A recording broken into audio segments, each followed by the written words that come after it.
પછી કોઈ પૂજારી બાપુ હોય કે ભૂદેવ હોય એ નક્કી કરે, સરપંચ નક્કી કરે કે ગામના છેવાડામાં રહેલું દલિતનું ઘર હોય કે દેવી પૂજકનું હોય કે વાલ્મીકી સમાજનું હોય, એના ઝૂંપડે જઈને એટલું કહેજો કે આજ તમારી દીકરીને મોકલો ને એના હાથે ઠાકરની આરતી કરાવવી છે. આટલું જયારે આપણને સમજાશે ને ત્યારે ભારત સુપર પાવર બનશે.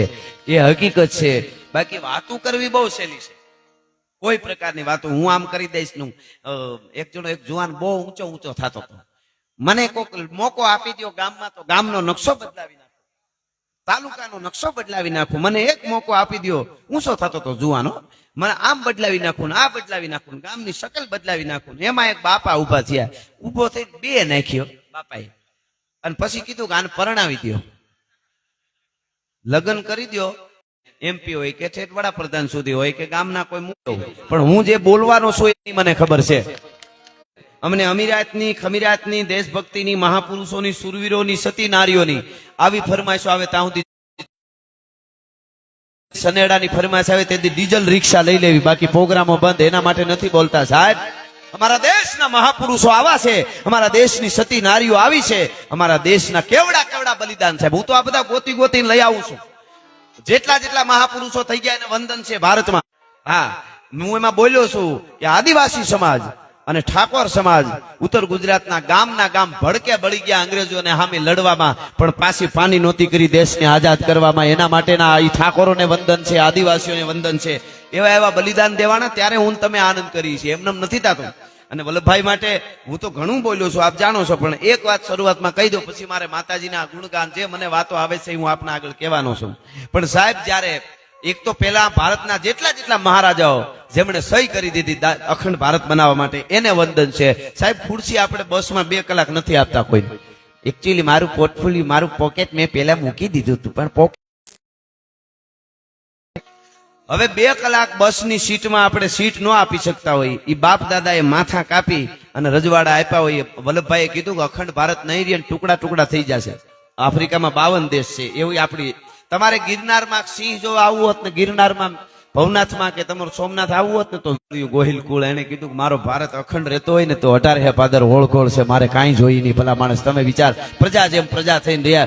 પણ મારે વાત એ કરવી છે, અહીંયા એમએલએ સાહેબ બેઠા, પટેલ સાહેબ બેઠા છે, જે દાતા છે, એમને હું એક ગર્વથી આ વાત હું કાયમ કરું છું કે વલ્લભભાઈએ તેથી 1 કરોડ બધા સ્ટેટ પાસેથી લીધા હોત તો એની પાસે એ વખતે 565 કરોડ હોત. અત્યારે કેટલા થાય તમે વિચારો. અને પૈસો સાહેબ હારા હારાના ભૂકા કાઢ નાખે, હગા ભાઈઓ હામાં કેસ માંડે છે, અને એ ક્યાં ક્યાં પૂગેલા. નાના નાના નહીં, એ પૈસો આવતો હોય સાહેબ. કોને ન ગમે લક્ષ્મી, કોને ન ગમે, જેના માટે અટાણે બહબહાટી બોલે ચારે બાજુ. એ 1 કરોડ લીધો જો બધા પાસે તો 565 કરોડ વલ્લભભાઈ પાસે હોત.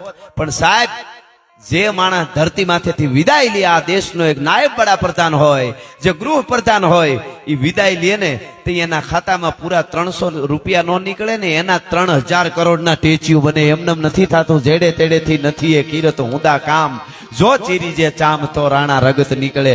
કહેવાનો અર્થ, કોઈ જ્ઞાતિ હોય સારું કર્યું એની વાત આવે ને એટલે આપણને મોજ છૂટવી જોઈએ. આજથી 50 વર્ષ પહેલા અમારા વડીલો ડાયરા કરતા ને, ત્યારે કોઈ વરણની સારું કર્યું હોય ને, જેને દાતાર હોય બલિદાન, એની વાત આવે એટલે 18 વરણને મોજ આવતી હતી. એમાં પછી એવું નહીં કે ભાઈ આ પટેલની વાત છે, આ ચૌધરીની છે, આ ઠાકોરની છે, આ ગઢવીની છે, આ દરબારની છે, એમ નહીં, આ બ્રાહ્મણની છે એમ નહીં, આ દેવી પૂજકની છે નહીં. સારું કર્યું છે એને બિરદાવો, અને ખરાબ કરતો હોય તો આપણો હોય તો કહેવાય શેઠો રહેજે, તારું મોઢું મારે નથી જોવું, એટલું કહી દેવાનું. મિત્ર કરો તો એ હારા કરવા, નતર એકલા રહેવું, માવા હારું થઈને ખીચા ફાડી નાખે, પાકી હારું થઈને. એવા મિત્રો કરતા નહીં ને એની પાસે બેહતાય નહીં.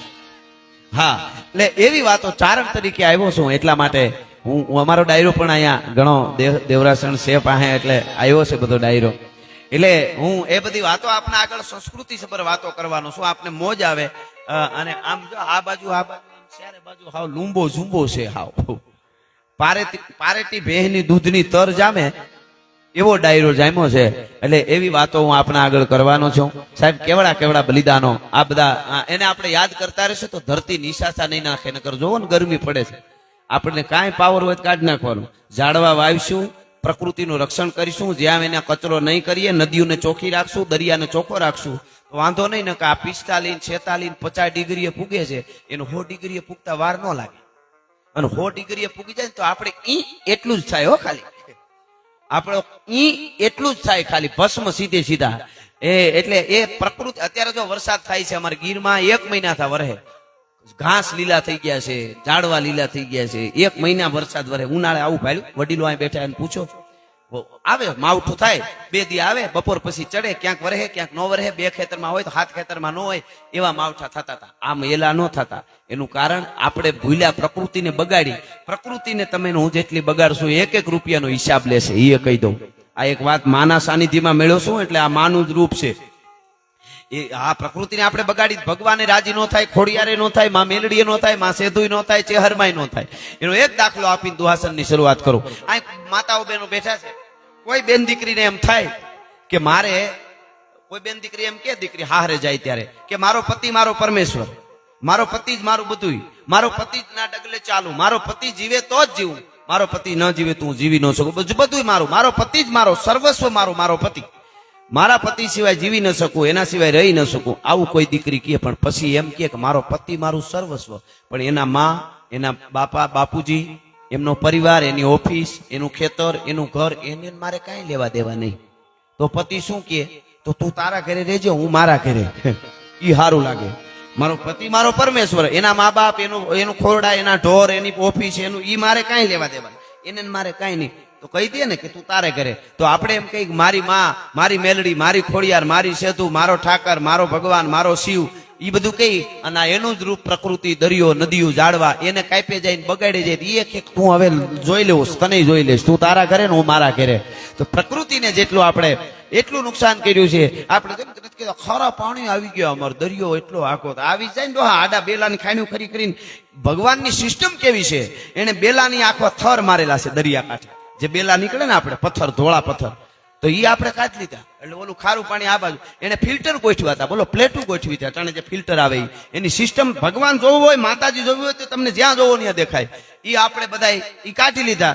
અંદર એક રાસાયણિક એવું મૂક્યું હતું, ઓઇલ. આપણે કે ગાડીમાં ઓઇલ નાખવું પડે, આપણે નાખવું પડે, ઘી ખાવું પડે, એ બધા આપણા ઓઇલિંગ છે.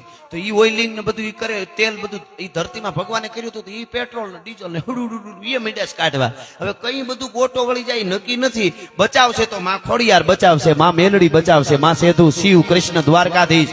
અને આપણો સનાતન ધર્મ તો જુઓ તમે, કોઈ ધર્મની ટીકા નથી યાર. આપણો સનાતન ધર્મ આપણને એવું શીખવાડ્યું જ નથી કે આપણે બીજાની ટીકા કરીએ, બીજાને નીચા કહીએ. આપણે તો બધા હિન્દુ, મુસ્લિમ, શીખ, ઈસાઈ એક થઈને ભારતને સુપર પાવર બનાવો, એ હકીકત છે. પણ અહીંયા રહીને જો આમિર ખાન એમ કહેતો હોય કે મેરી પત્ની કો યહાં સેફ નહીં લગતા, પાકિસ્તાન ભેળું થા ગુગલું, અહીંયા હું ડાયટો છે, એ તો સીધી જ વાત છે ને. જો અહીંયા નો ફાવતું હોય, ભારત જેવી આઝાદીની અભિવ્યક્તિ ક્યાંય છે જ નહીં. હા, એ છે જ નહીં. છતાંય જો બોલવાનું આટલું છૂટછાટ હોય અને એને અહક થતું હોય તો આ વાત સીધી છે. કહેવાનો અર્થ મારો, એ પ્રકૃતિને આપણે જતન કરશું તો જોગમાયા રાજી થાય.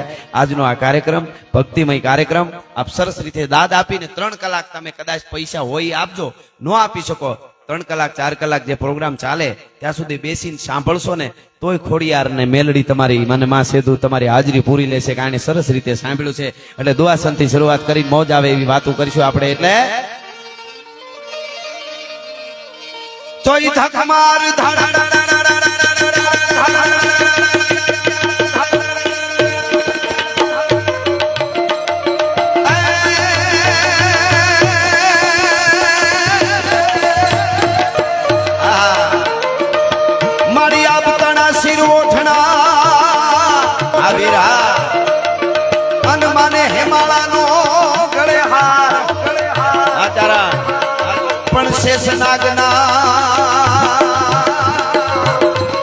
માતાજીના પગે હાકલા,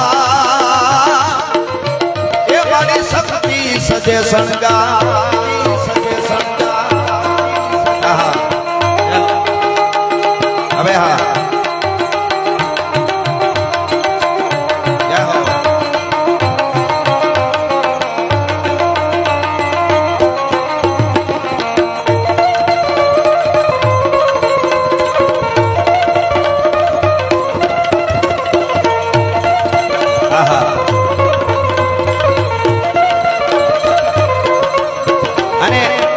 સમાજે આવું સરસ આયોજન કર્યું છે. એમની શ્રદ્ધા અદભુત હો ભાઈ. એ બધું જાતું કરે પણ માની પાસે જયારે બેહી જાય ત્યારે પછી એમને એનું જાતું ન કરી શકે. મારી માં કે એ બધું બરાબર હોય. અમારે ક્યાંક રાજકોટમાં હું બોલેલો ઘટના બનેલી અમારે કે ઓલો ઝૂંપડપટ્ટી ને બધું હોય ગેરકાયદેસર ઝૂંપડામાં રહેતા હોય તો બિચારા એમને તો ક્યાં વાળી તો બધું હટાડવામાં આવ્યું. એટલે હટાડવામાં બધું આવ્યું તો કીધું અમારું ખોરડું પાડી નાખો, બધું પાડી નાખો. પણ માતાજીના ફળાની આવડી દેરી છે ને ત્યાં બેહી ગયો. મારો એકનો એક દીકરો છે એનો જોતો લઈ જાવ, પણ મારી માનું મંદિર મેલડીનું નહીં પાડવા દો. હોય એટલું ખાલી આવડ્યું, એક મઠ ખાલી આવડી કેવી દેરી છે, મારું ખોરડું પાડી નાખો, મારા એકના એક દીકરાને લઈ જાવ. સાહેબ શ્રદ્ધા તો જુઓ તમે, વિશ્વાસ. અંધશ્રદ્ધા અને શ્રદ્ધામાં પાછો ઘણો ફેર છે. અંધશ્રદ્ધા પાછી ન હોવી જોઈએ, પણ શ્રદ્ધા વગર જીવાય નહીં. વિશ્વાસ વગર તો દુનિયા ચાલે છે. વિશ્વાસ જોઈ અને આંધળો વિશ્વાસ કરવાનો ન હોય. દેવ સિવાય કોઈ ઉગારે નહીં. ગમે એના ટાંટિયા પકડી લઈને પછી માસડો હેઠો નાખે એ પાછી ધ્યાને રાખવી, પણ શ્રદ્ધા અને વિશ્વાસ વગર કોઈથી જીવાય નહીં. અને કેવો સમાજ સાહેબ! હા, મને એમ લાગે છે, હું બોલ્યો હતો, મેં તો પૂછેલું દેવી પૂજક સમાજને ઘણાને, અહીં પટેલ સાહેબ મેં પૂછેલું, મેં કીધું કોરોનામાં તો કે અમારા નાઈટમાં ક્યાંય એક દાખલો એવો નથી કોરોનામાં કોઈનું મૃત્યુ થયું. વિચાર કરો એનો કેવડો ભરો હોય એનો, અને કેવું જીવન. આ કઈ નાની વસ્તુ કહેવાય? એ કે નથી, અમારી માં બેઠી છે ને, કે હા, ભરોસો બહુ મોટી વાત છે સાહેબ. હા, એ અદભુત. એક અમારે ઝાલાવાડમાં ક્યાંક વૃદ્ધાશ્રમ બન્યો ને, વૃદ્ધાશ્રમ, તો એમાં એક દેવી પૂજક નો એક ભાઈ, બહુ પૈસા વાળો, બહુ મોટો માણસ, દેવી પૂજક સમાજનો, એને 51 લાખ રૂપિયા ફાળો આપ્યો વૃદ્ધાશ્રમમાં. 51 લાખ આપ્યા. જુવાન દીકરો બહુ કમાતો હતો. પછી એનો બાપો ભેગો આવ્યો, દેશી પાકડી. એ જયારે ઉદઘાટન હતું વૃદ્ધાશ્રમ ત્યારે, અને પૂજ્ય મોરારી બાપુ એમની પણ હાજરી. અને પછી મોરારી બાપુએ એવું કીધું કે દેવી પૂજકના ભાઈ જેમણે 51 લાખ દાન આપ્યું એમને કે 2 શબ્દ કીએ, એમ 2 શબ્દ એ બોલે. તો ઉભા થઈને દેવી પૂજકના બાપા એટલું જ બોલ્યા, બાપા અમને તો કઈ આવડે નહીં બોલતા, દેશી માણસ, કઈ વધારે ખબર પડે નહીં, અને અમારા દીકરાને અમે આપ્યા 51, એ આ મારો ફરજ હતી અને આપ્યા અમે. પણ એક ગેરંટી આપું છું કે આ જે વૃદ્ધાશ્રમ બન્યું છે એમાં ઉજળિયાત વર્ણના મા બાપ રહેવા આવશે, અમારી નાઈટનું એક પણ નહીં આવે, એની ગેરંટી આપી છે. સાહેબ આ કઈ નાની વસ્તુ કહેવાય? એ ધને જરૂર, એ યુનિવર્સિટીઓમાં ભણવાની જરૂર છે. આપણે ઓલી યુનિવર્સિટીનો વાંધો નથી, પણ મેં જોયા છે પરિવારો જે વિખાતા જાય છે સાહેબ, પૈસો બહુ હાથમાં આવે છે, પછી દાદા દાદી, બા બાપુજી, કોણ તું ને કોણ હું, એની જે દશા કરે છે ત્યાં આપણને એમ થાય કે નાનો. હજી અમારી ગાંડી ગીરમાં તમે કોક દી આવો, અમારે ગીરમાં 10 વેતર 15 વેતર ભેંનું દૂધ ખાધું હોય ને, તો ઈ ભેંને ગલઢી થઈ જાય. પછી માલધારીઓ ખાટકી લેવા આવે ને, તો ખાટકી કે 7000 આપી દઈ, તમારે ક્યાં દૂધ દેવાની હવે? તો કે ખોબો ખાણ નાખશું. નકર એના માટે 7000 મોટા હોય માલધારી ની ગરીમાં, એટલા બધા મોટા માણસ ન હોય. ઈ કે ખોબો ખાણ નાખશું, કાં ગલઢી થઈને હમણાં મરી જાય ને કાં હાવ જ ખાઈ જાય. પણ 10-15 વેતર આનું દૂધ ખાધું છે આ ભેંનું, એ અમારી માં કહેવાય. એને અમારે તમને ખાટકી વાળે ન દઈએ સાહેબ. ભેહું નથી દેતા, ભેહું ભેંસ કહેવાય ને, પશુ કહેવાય, જનાવર, ઈ નથી દેતા. બહુ ભણેલા મા બાપ ને મૂકી આવે છે. તો આમાં ભણેલું કોણ, ઈ તમારે મારે નક્કી કરવું પડશે પેલા, ભણેલું કોને કહેવાય. એટલા માટે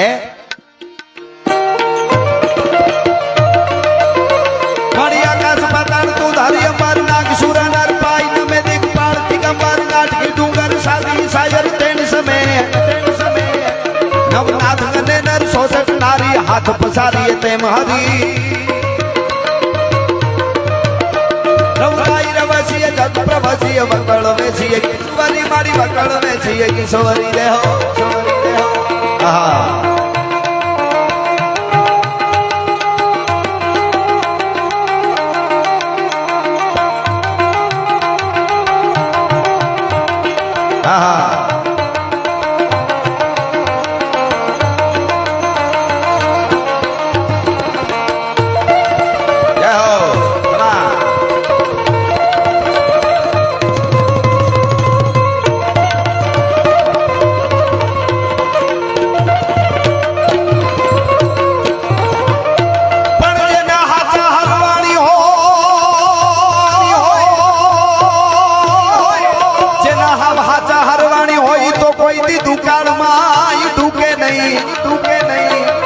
બાકી જેના પેટાળ પાપી હોય એ એની ભકના તુજે ભુદરા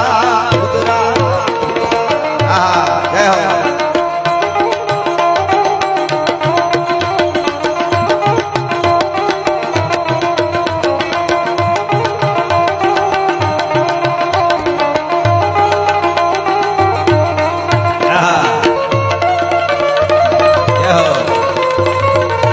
ખોડિયા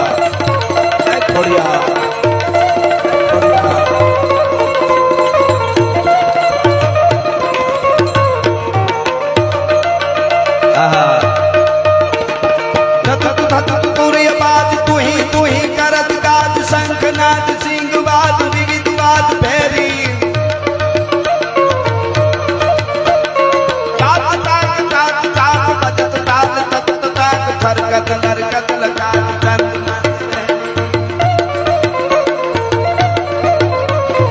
अमरी गण सुमन जाल बरखत हरखत कुशाल मुनि जन मानस विशाल अमित रूप माचे ये बम बम बम डमरू बाज नाद वेद स्वर सुसाज शंकर महाराज आज तांडव नाचे।